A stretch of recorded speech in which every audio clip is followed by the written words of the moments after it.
gives me great pleasure to introduce the three luminaries who will take us through, as it says on the screen, a view of where we have been to get us to where we are now.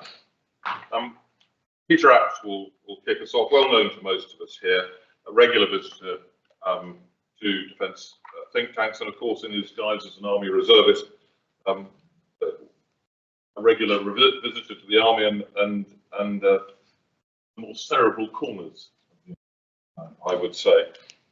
Peter's also an independent journalist and an author working for a range of agencies, including Reuters.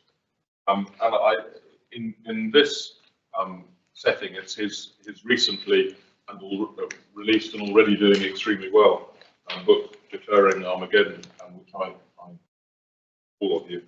That Peter will kick us off and give us as a biography of NATO, an overview of how we've come to where we are.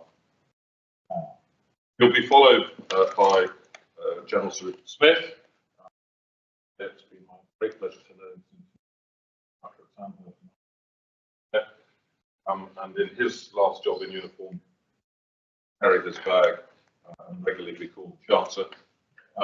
He likes the term long string of decorations, KCBs, DSOs, twice, SCOBE, QDM, etc., globally, in recognition of his contribution from the Gulf War through UMPRA 4, GOC, Northern Ireland, in this context, the DSACEUR from 2001, following Jeremy Mackenzie. Very interesting time. And after General Sir Rupert, Lord George Robertson of Port Ellen, which I think is on Isla, isn't it? Who, after an early collision with Defence as the Secretary of State, I think was 1976, long 78, long service, Secretary of State for Defence, 97, 98. And of course, in this context, vitally, the Secretary General of NATO from 1999 to 2003, during which time, in the aftermath of 9/11, Article 5 was the first time in NATO's history, and I would suggest he's one of NATO's true statesmen. We are absolutely blessed to have three.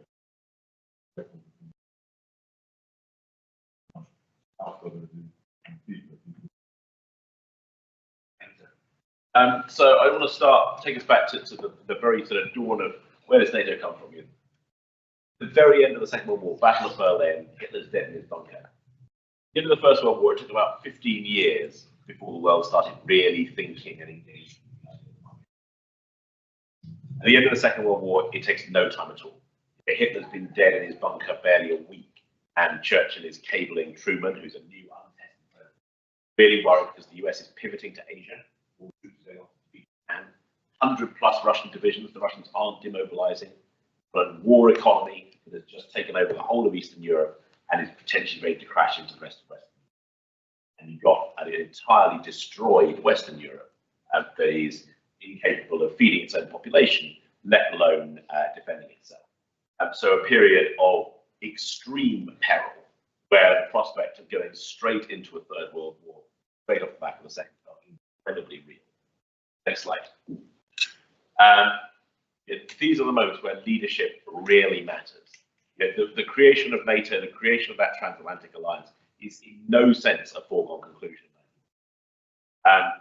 When Winston Churchill, in opposition, goes across in 1946 to make his great Iron Curtain speech, Truman almost has to disavow it. It's incredibly unpopular in the United States. Truman reaches out to Stalin to offer to allow him to make a speech in the same theatre in Missouri. But in no sense a guarantee that America will step up. On the right, you've got Ernest Bevin, Labour Foreign Secretary, left school at 12, unlike anybody really who's been at the top tier of British politics before or since, who's hugely influential. His priority in that period immediately after 1945 is tying together the countries of Western Europe and attempting to tie in the United States. Next slide. And again, for those of you guys, various people introduce themselves as bad carriers. Bad carriers count. Behind me, we have on the right a guy called Jack Hickerson, head of the European Affairs State Department. His deputy Theodore Achilles. Hickerson is persuaded in a late night meeting by Bevan and in the following day at the Foreign Office that the idea of an alliance is a good idea. And he walks into his deputy's office New Year's Eve at 1947, so just the beginning of 1948, and they decide they're going to build an alliance, and they do. They literally cajole people more senior to them, more junior to them. They sit down to a bunch of secret and then not so secret. They build NATO in the space of a year or so. Next slide. And 75 years ago this month, April 1949, it's signed in Washington. The effect of this is enormous. You think about what life had been like for people in the 40 to 50 years up to 1949. My great-grandfather was an NCO in the King's Regiment on the Somme. His only son died on the Rhine. My parents are now 72, 73. They have grown up without having to go to war. Their children haven't had to go to war. And while I thought I was out of uniform forever once I broke my neck in 2006, the Army didn't give me a choice when I came back in 2014. None of that was true for the generation before. And the reason why they're always, an entire human lifetime, the reason why those people have got to grow up in peace is of NATO and but it's not as Donald Rumsfeld had a great phrase in the 70s about NATO being saved every 10 years by a bust up with the Soviets. Using crises to build NATO is utterly critical. Berlin blockade and airlift takes place while Hickerson and Achilles are writing the Northern Atlantic. Utterly central to getting this stuff done. When NATO is built, it has no military structure whatsoever. The first year, it's literally just a bunch of meetings that take place once or twice or 3 times a year. The Korean War is utterly critical. In June of 1950, Montgomery, who is running the Western Union, so European Defence Alliance, with half of bugger all, sends a cable to London saying, my orders are to hold the Rhine. I have the forces to hold the Brittany Peninsula for 24 hours. Please advance. All of that starts, and my personal belief is if China crashed into Western Europe, summer of 1950, probably have got most of it. But they didn't. To deal with the Chinese, to deal with first Kim, and they come into Korea instead, and that collapse that Montgomery was doing happens on the Korean Peninsula, and it wakes everybody up. Very similar moment, I would argue, in February of 2022. As General Tim says, there was quite a lot of thinking done over the previous 2 or 3 years, but I don't think if we actually look into our sort of deepest hearts and ask, what if that army had crashed north out of Belarus instead? We had hit the Baltic states in February of 22. How well would NATO have done? How well would the Baltic states have done? Luckily, we'll never have to find out. Every month or so after that, the Baltic states hardened very substantially. Anti-tank rockets, things like anti-air. NATO, obviously, those plans that were being built during 2020 and 2023, absolutely supercharged. And that also happens in the early 1950s. Dwight D. Eisenhower, colonel in 1939. By 1945, he's a 5-star general of the army, having run the liberation of Europe. By the creation of 1949, he's running Columbia University. He gets recalled to uniform, comes over here in January of 1951, gets on a plane, flies around Europe, and talks about a spiral of strength, tying together. And again, an incredible amount of work is done in 1951. By 1952, he's back running for president because he's worried that the other candidate for nomination is in isolation. But actually, a huge chunk of that system that General Tim and others spent their life in is built in that year. It's in pretty good state by the end of it, and it doesn't exist at all to begin with. And again, we build that modern world. The first DSACEUR Montgomery is in place by sort of early 1951. That cycle of big summer exercises, nuclear bombers, B-29 based in the UK, the same stuff that we do now is all built very, very fast in those first couple of years of NATO. We owe pretty much everything to it. By the early 1950s, people thought war might come next year. By the mid-1950s, they decided it's probably not going to happen. And again, I would argue that you'll see a very similar thing in those 6 months from February 2022, obviously now pushing the 2-year mark. The Madrid summit, I think, is probably if not the most important summit in NATO's history, certainly very high on the list.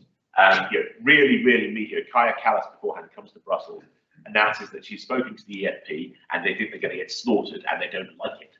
She essentially tells NATO that she's spoken to the troops, spoken to people in the country, and they don't believe in the plan. The opposite of Eisenhower's spiral of strength. And you know what, we're getting there. That plan is, it's okay by summer of 2022. It's a hell of a lot more advanced by summer of 2023. It's again hugely more advanced by 2024. Steadfast defender stuff we've just seen. Next slide. This is a very, very different world to 1950s.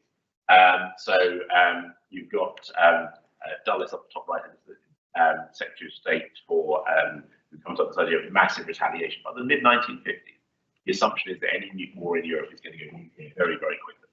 And General Rupert will remember this when he joined up. You don't need more than a month's supply of artillery because the war won't last that long. It'll probably barely last a week. People like Bob Judson, who was strapping a nuclear bomb onto his Jaguar at the age of 19. They were running back-to-back exercises, all of which went nuclear at the end of week 1. So very, very different worlds today. Same structures, same periodic crises, but a very different world what we're in now. Really worth looking back at those early Cold War crises, particularly the Berlin face-off in 1958. So the Berlin Wall is built. The Americans are extremely worried, as is everyone else, that the Russians will close the Autobahn to Berlin. And they need to prove that route overnight. How do they do it? What they want to do is send a multinational force up, British, French, and American. They decide they can't, because they can't cut through the levels of the command chain fast enough. What happens is the Pentagon dials down to the divisional level to send a battle group. They cut huge chunks of the US command chain out, and they cut the entire NATO command chain. Berlin obviously not covered by NATO and Article 5, but literally everyone else gets cut out the loop, and they send those American troops up the line. Second point, command control, even on the American side, is really complicated. Boris Norstad, who I would argue is probably the second greatest CHACR we've ever had, CHACR during the Cuban Missile Crisis, US Air Force officer helped plan the bombing of Hiroshima, says that he received 3 or 4 different instructions from cabinet level officials in the US, all of which he thought would start World War III, and he just ignored them. What CHACR does on the ground, really, really important in those crises. Where does that sort of break down? Christina Evans, 1999. James Blunt. For the first time, the Americans are reliant on a non-American ground force to achieve what they want. And frankly, it doesn't work out particularly well. Commander R, who's also Commander K4, General Jackson, said, I won't start World War III. The front troop commander, James Blunt, for it is he, is also on record saying he would not have followed CHACR's orders to clear that airport. Now, we tend to remember that as the Brits being right. The Americans have a slightly different memory of it. But I think one of the lessons that's really important, if the President of the United States, if they're interested in a place of Europe, wants to control things on the ground, they will want an American call sign. We have to work out how we integrate into that project. Next slide. Afghanistan. I mean, many people here have done lots of time in Afghanistan. Lord Robertson essentially got NATO into the war there. I think one of the things that's really important where we are now is to remember that had we not done that, it's very unclear what role NATO would have had in 2000. Lord Robertson took a lot of personal risk in the immediate aftermath of 9/11, getting that Article 5 vote through. Set a precedent that you have Article 5 votes. That is an interesting precedent that may have a whole bunch of unintended implications that's never been imagined at the time when we get to the next phase. But that Afghan war is one of several preludes to where we are today. Next slide. NATO today, very different. That's the Foreign Ministers meeting about 3 weeks ago. What's different about it? Larger, more people using a veto, 32 nations. It's changing very fast what it is. When I went to the Foreign Ministers meeting a year ago, I think it was pretty unthinkable that NATO would be considering taking over the Ramstein process. NATO has been a defensive alliance. That's the whole.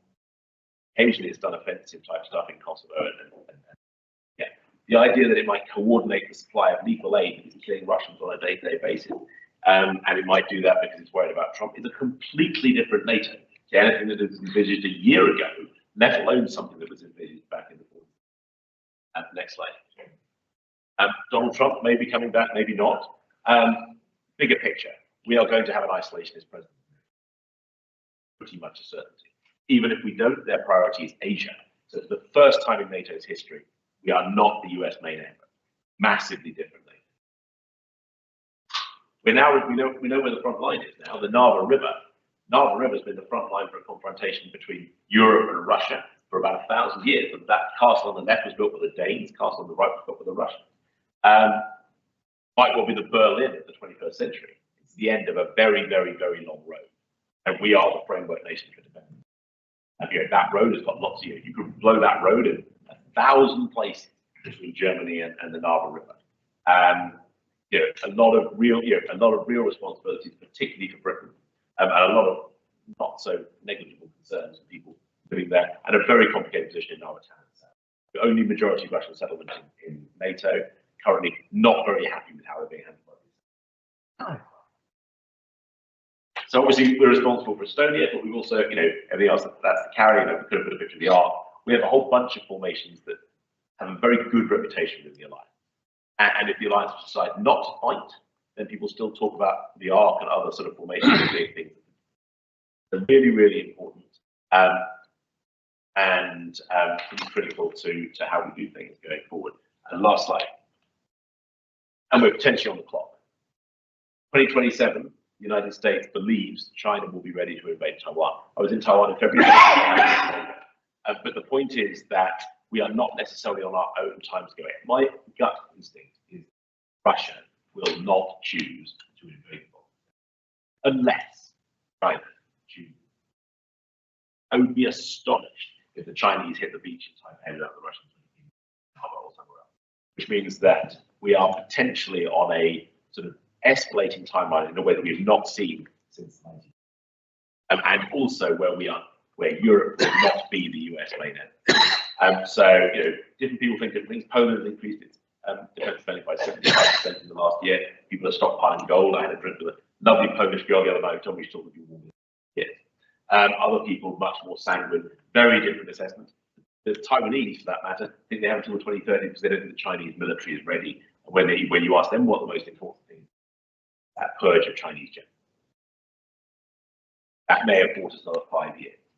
But either way, this is proper big picture geopolitics. People will study this in 1,000 years' time. That's where we get it right. Depends whether people who are studying it in 100 years' time are doing it on their iPads or whether they're doing it on their iPads. So I'll leave that with you, and I'll hand over to my much more senior and experienced.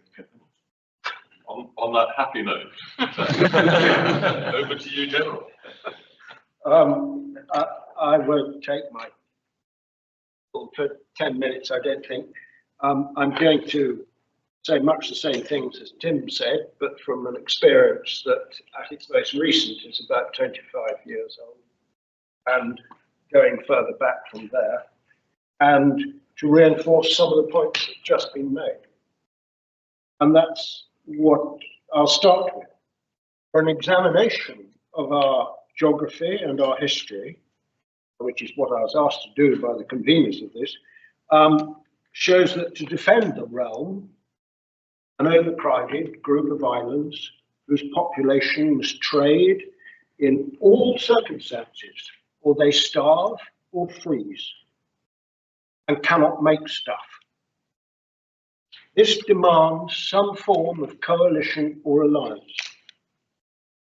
And this has been the case since at least the 1700s, and has become increasingly so because of the advent of air power and the fact that we've burnt all the coal and we've eaten all the fish. Currently, this most necessary component to the defense of the realm is NATO. But if we didn't have NATO, we'd have to invent another alliance. It's a fact of our history.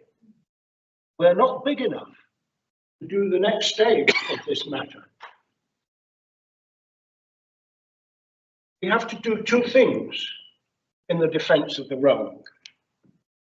We must gain and maintain control of the home waters, sea lines of communication to our ports, and the air and space above them.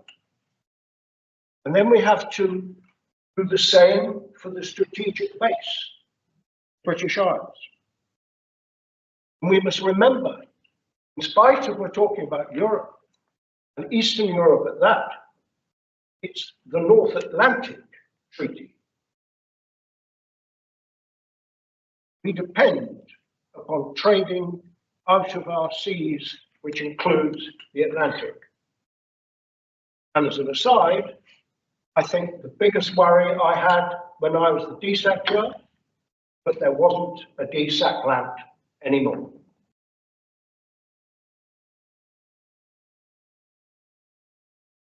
Nevertheless, securing the strategic base does not in itself advance the strategic goal. To do this, our history shows that we have to put an army into Europe, a big enough force to play a significant part in operations, to justify leadership positions, to stand alone and recover in the face of defeat. Think of Corunna, Dunkirk, or since we've talked of Korea in the early part of the Cold War, the loss of the Gloucesters on the Imji. We didn't recover from that. We lost a battalion. And finally, a big enough force to create the economies of scale in its maintenance, for it will always be an expeditionary force, dependent upon the sea for its supply and maintenance. Now, my service in formations or headquarters that were part of NATO fell into two parts. Period up to 1990, when we were forward deployed, conducting what at the time I used to think of as the ritual dance of deterrence. And thereafter, we started to use NATO as opposed to threaten with NATO. And I shall concentrate on that latter period. In 1993, I was present at the North Atlantic Council. I'd been sent over from the MOD to sit with our permanent representative. At the meeting that for the first time committed forces to an operation, that is to say, the no-fly zone over Bosnia. The meeting started at about 11 in the morning and lasted beyond midnight. And it was described in an aside to me by the then chairman of the military committee, Dick Vincent, as a hotbed of cold feet. Nevertheless, a decision was reached, a decision to conduct an air operation under NATO command over the heads of another operation on the ground. This other operation answering to a different military and command structure and political command structure, the UN's. And I don't think there's a staff college in the world that wouldn't tell you that that is a military no-no. The practical difficulties in the theatre of operations of doing what was decided was recognised at the time and led to the NATO dual key arrangement being issued as a way of managing this operational incoherence. Even so, considerable friction, both political and military, occurred because of this arrangement. I learnt, and this was reinforced subsequently, a lesson from this, that NATO strategic planning is the sum of the fears of its members. I'm not convinced from what I hear about our situation today that that isn't still the case. And then, of course, this was not an operation under Article 5. So while all the Allies agreed that it should be done, not all the Allies did it. And using the chaplain at the time, perhaps it's still current, we discovered there were swimmers and non-swimmers. Over the next 2 years, as events in the Balkans unfolded, this operation morphed into a more aggressive and ultimately coercive bombing campaign in support of the UN Protection Force that by that time I was commanding. In large measure, this experience was repeated 3 years later when I am the DSACEUR, and we were undertaking the Kosovo operation, this time to coerce the Serbs to evacuate their province of Kosovo. Again, the operation's design contained a source of considerable friction, and there were non-swimmers. In this case, we had one operation embedded in another. There was a US-UK operation bombing targets in Serbia and Kosovo, and another of the other swimmers attacking targets only in Kosovo. In both events, Bosnia and Kosovo, these frictions were manageable, but not without consequences. You've heard of one of them, the airfield business, but there were plenty of others, and they were particularly visited upon the unfortunate CHACR Wes Clark at that time. They were manageable because the nations who contributed the most had in effect the strongest votes. And those in command tended to start nationalizing problems, which is no way to run an alliance.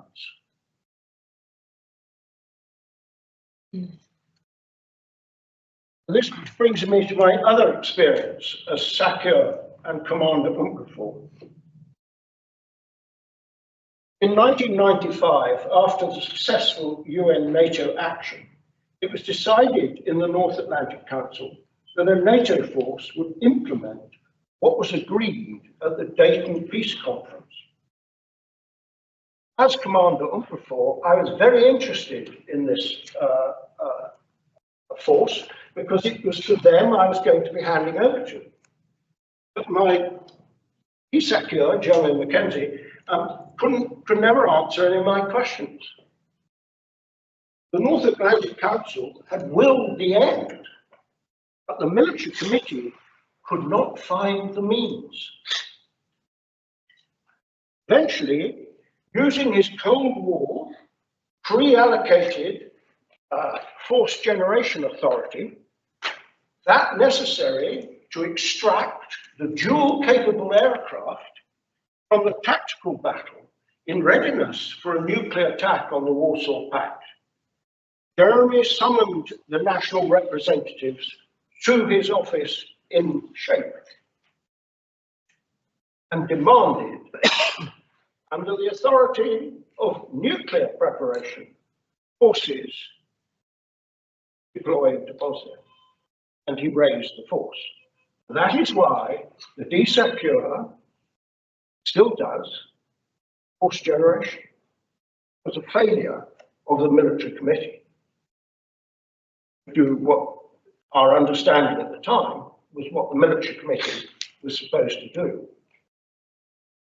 And as an aside, in theory at least, I think the reason you got those operational incoherences was also a criticism to lay at the military committee's door against our understanding at the time as to the purpose of the military committee.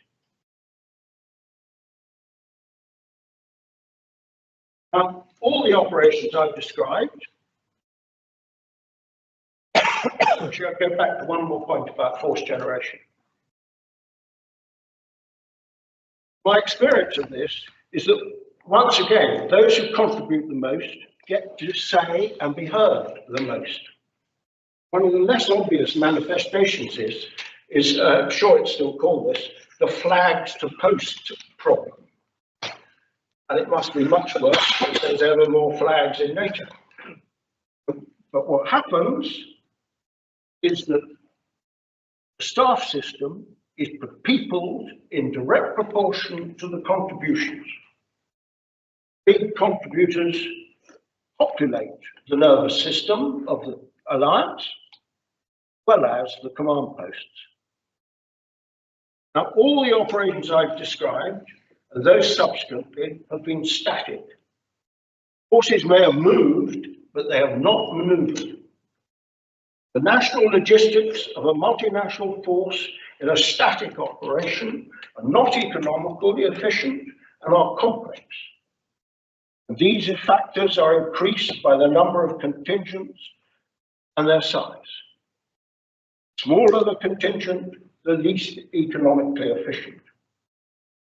Tooth to tail ratio of these forces lies well over to the tail. You can ameliorate some of these inefficiencies in the force generation process. For example, in the Kosovo operation, I persuaded the French to supply all fuels and lubricants and build the nations. And the nations accepted. And that cut out all those other national fuel and lubricant suppliers and so on and so forth. You can do that, but it doesn't make it that much better. Now considering a maneuver, think of the command problem of this maneuver with lots of little forces, and consider the spaghetti routes and so forth in the rear. How do you manage that? Size of force rarely matters. And further away you are, more and more it matters. It's just not economical. An economy, effort, principle, author. So what have I told you? We will always have an expeditionary force, and we will always have at least third line logistics, and we must define a force with economy of effort in mind. Ideally, where the tooth to tail ratio lies in favour of the teeth. We must have an alliance to defend the realm, and it concerns the Atlantic as much as Europe. But strategic and operational direction, as opposed to its formulation, is decided by those who contribute the most on the day. But shape, and what I've heard from Tim, this is still happening, performs some of the functions originally intended for the military committee.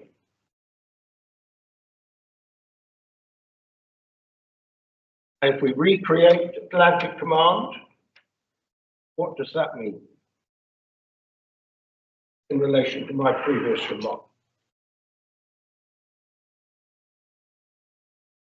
From history, we can see that what I've described about recent examples of the stuff of alliances. However, we must have an alliance for our defence. If we want the alliance to go where we want it to go, we must contribute accordingly. Very much indeed. Big buttons to try and On you go. sum that up and hand straight over to Lord Robertson. I'm all over to you. Had to write some notes.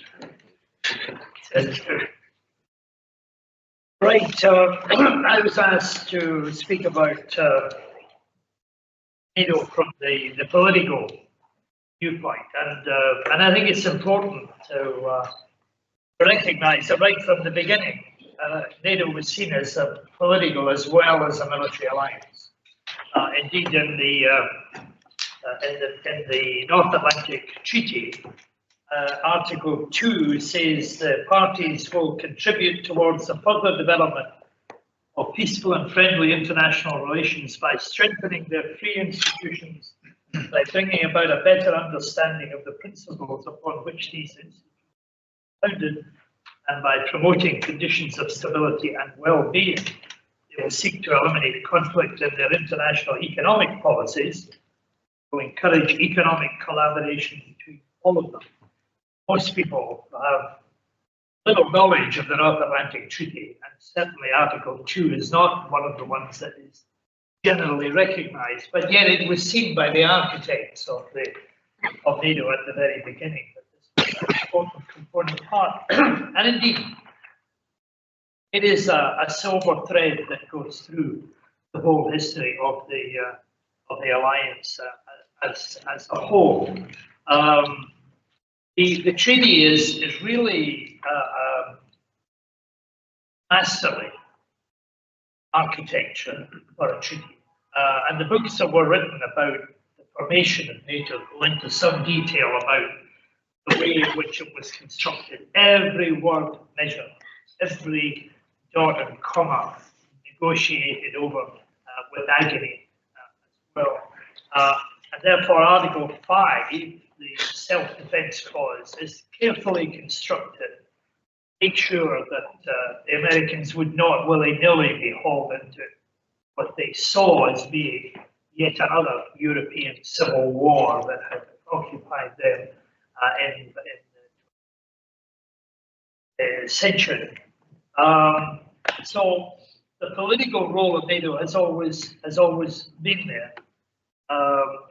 In the early stages, it united Europe and the United States of America.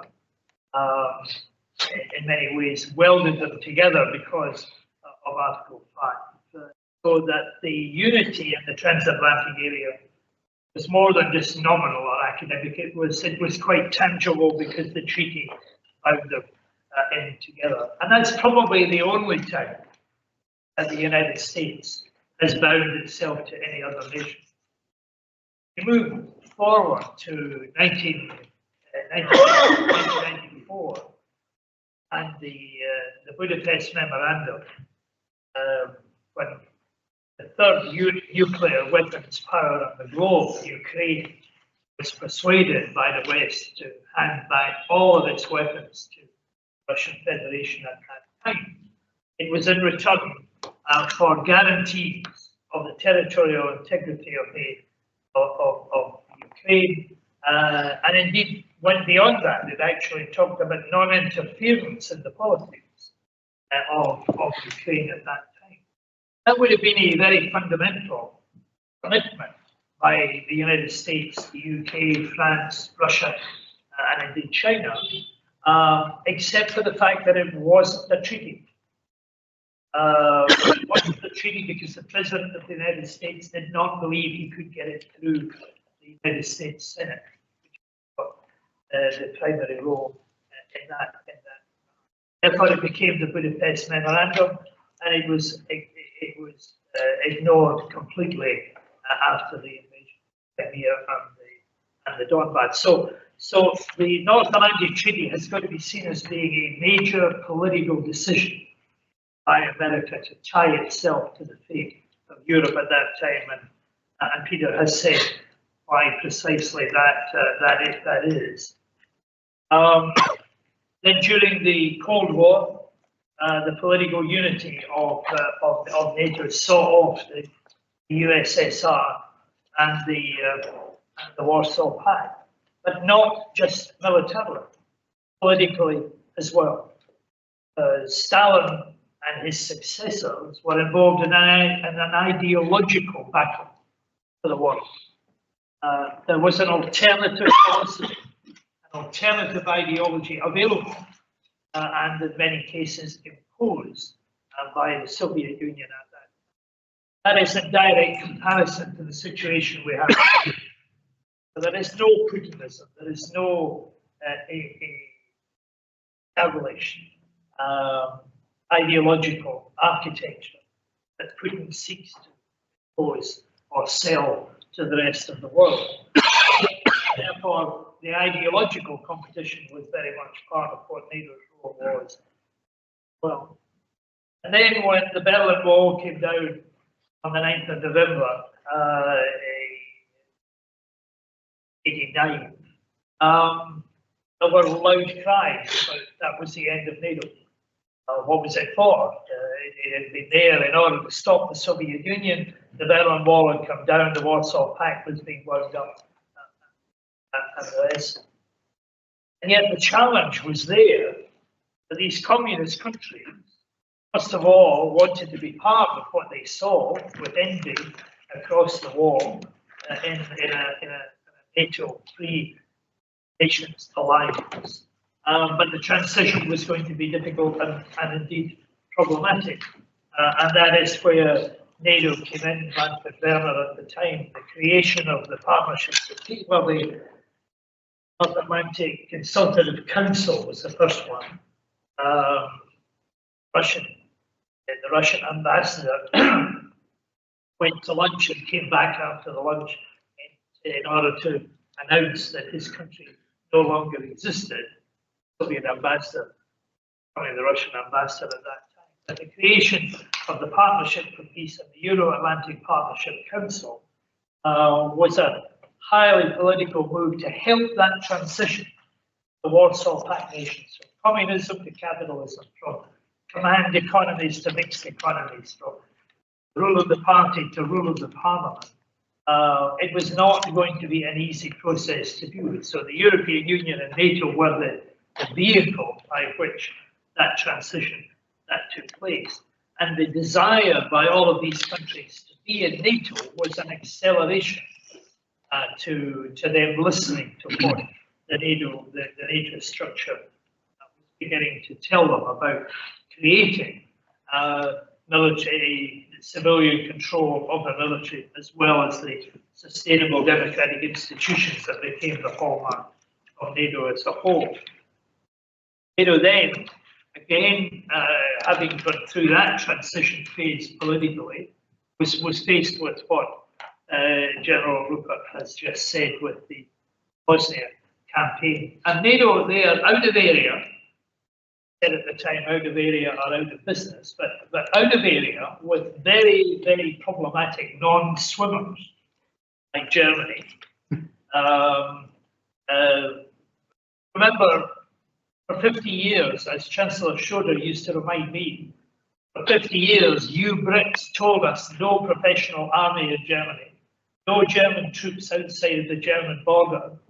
And he used to say, so you've got a bit of a bloody cheek as a Brit coming to tell me I want more helicopters for Afghanistan and I want Germany to spend more money on defence. So that as a non-swimmer, it was a non-swimmer, partly voluntarily, but partly because they had been told over the years to do that. But it was NATO reinforcing diplomacy.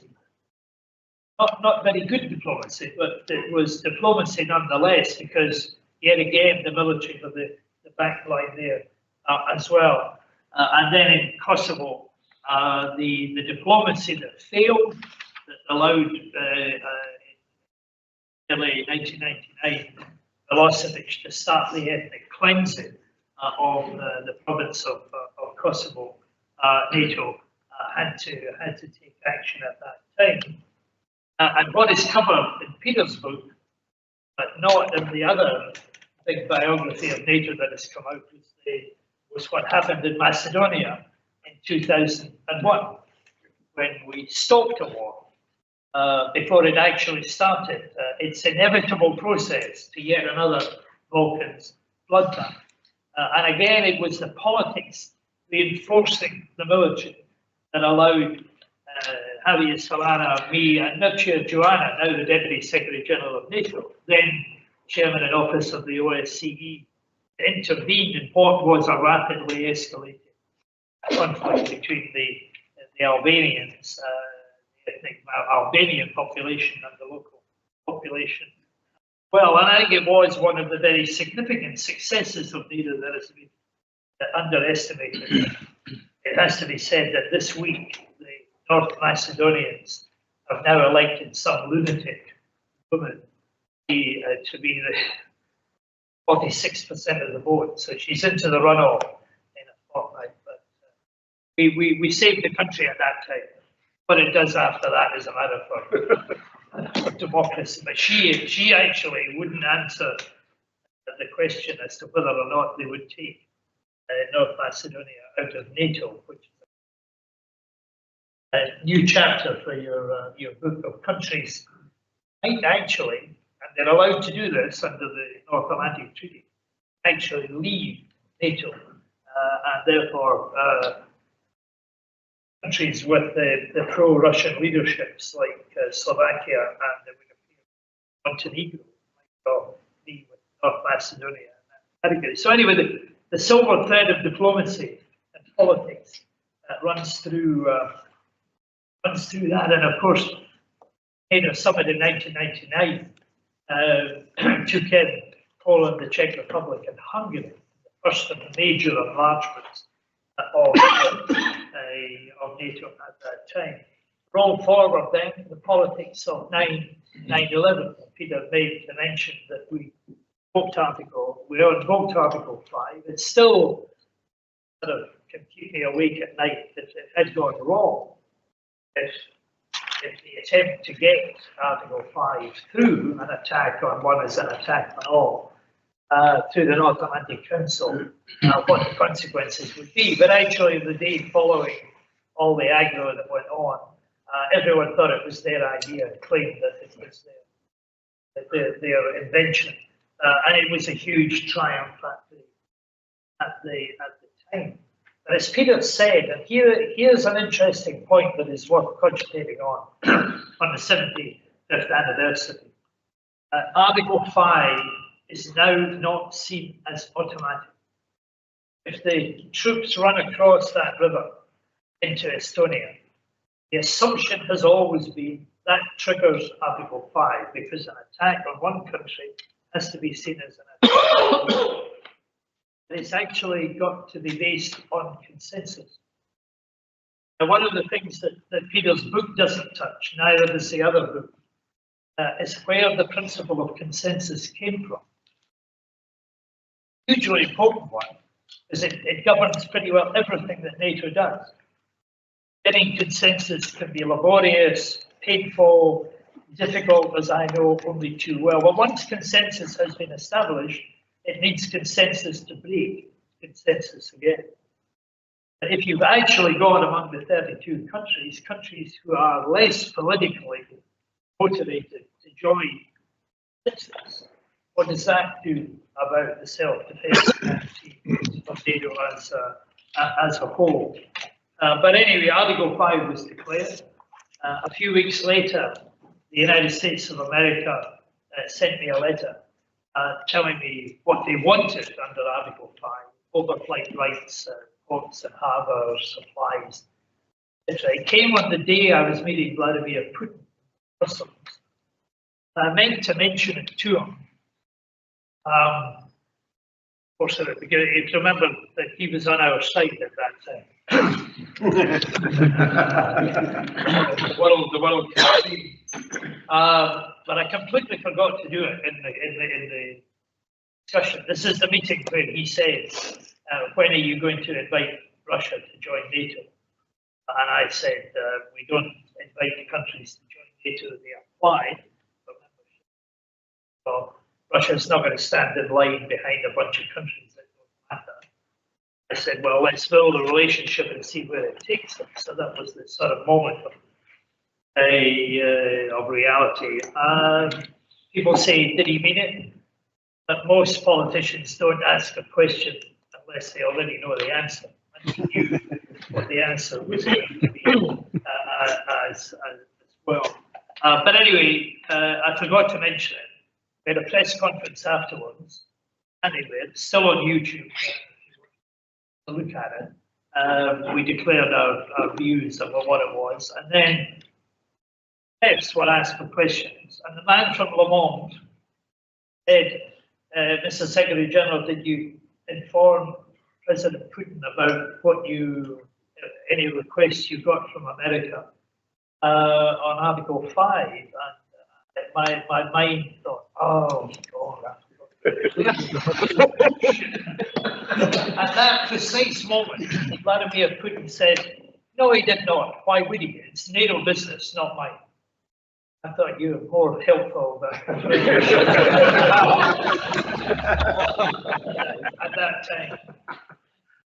The consequence of the 9/11 attacks was Afghanistan. Donald Rumsfeld came to the North Atlantic Council. He told me before the meeting that he was going to say that they were going to come out that year before December and leave the rebuilding of Afghanistan to the other allies. We've done the hard bit. They can do the rest. And I said, if you do that, then you go into the NAC and say that, then I will be the first one to denounce you. I'm not going to do it. This is an alliance that we do things together, and there is no way that that is going to be acceptable around the table, and it's not acceptable to me. So he didn't do it. But the various coalitions of the willing then took over. The UK did a headquarters initially in Afghanistan, and then Turkey was it the other way around, one or the other. And it was then obvious that we needed to do something about it. And the obvious answer was NATO, but the UK objected, France objected, and the United States of America, Donald Rumsfeld, objected. The UK and America because they said they'd already done it, and what they needed to be doing and dragging them back in. Which objected to everything. So I had to go round, and I built at that time a coalition of Putin in Russia. They wanted NATO into Afghanistan, Uzbekistan, Kyrgyzstan. I spoke to General Musharraf in Pakistan. I used back channels to talk to the Iranians. And we used the American and the Chinese ambassador in Brussels to talk to Beijing. All of them were in favour of NATO stabilising and going into Afghanistan. And then I had to persuade my own country and France. France eventually agreed, but said no NATO flags. By the way, the Chinese said as many NATO flags as you can fly. And then I had to try and persuade the Americans, and I persuaded President Bush in the Oval Office to do it. He asked Donald Rumsfeld. He said, I agree with George, this George. And at that point, Colin Powell had what he said was an out-of-body experience since Rumsfeld had campaigned against him all along the line. NATO took over in Afghanistan with that regional coalition and the agreement of all of the allies to create the International Security and Assistance Force, ISA. The emphasis on assistance and the security designed to help that. Then you move on to this political threat to NATO Russia. Russia was on our side against the war of terrorism, as they called it. And Vladimir Putin was the first on the phone to George W. Bush to offer support immediately after the events that took place there. In 2002, he created the NATO-Russia Council in Domare Air Base outside of Rome, and Vladimir Putin signed the Rome Declaration, which underlined the NATO-Russia Founding Act, which itself guaranteed the territorial integrity of all nations in Europe. So the narrative that is coming out of Moscow at the present moment that Gorbachev was tricked and Yeltsin must have been drunk when he signed all these agreements. The fact is, I've got the piece of paper, I've got it here, where Vladimir Putin signed the Rome Declaration. It's his signature on that piece of paper, his signature, emphasizing the territorial integrity of all states. And I stood beside him at the press conference afterwards, close as Peter is just now, and I heard him say, Ukraine is a sovereign, independent nation state which will make its own decisions about peace.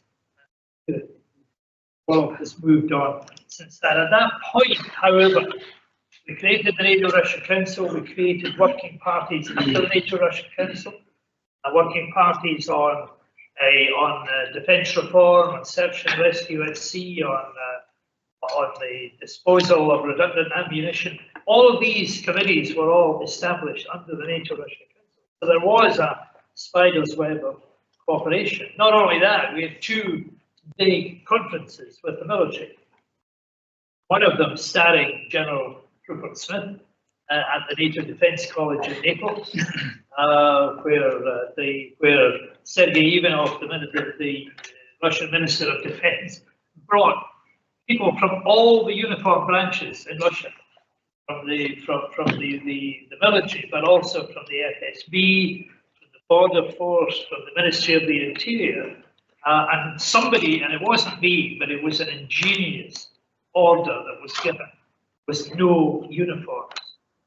And I tell you, the Russian military can look pretty grand covered in all the medals that they are, but in sort of brown 1950 type suits, they look a pretty anonymous bunch. And these two conferences, I have to say, were hugely successful.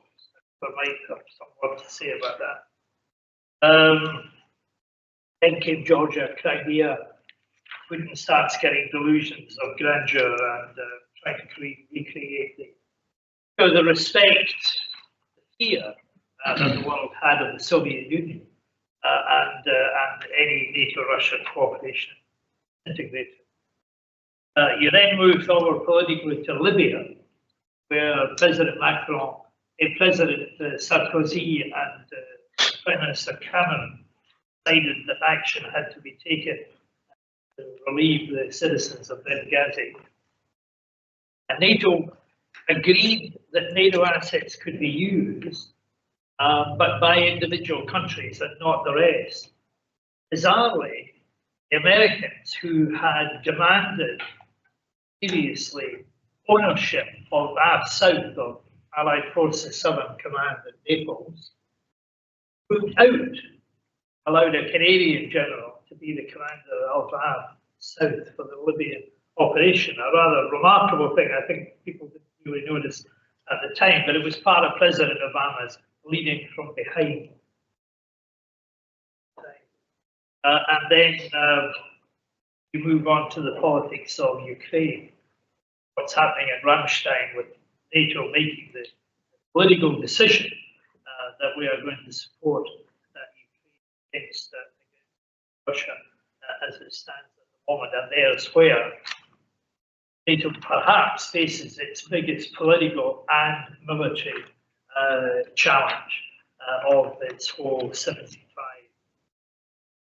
And we are living that at the present moment, and we have to win it, both politically and militarily. Consequences of not doing so, I think, are huge, magnifying with every day that goes by, and underestimated by the political establishment elsewhere.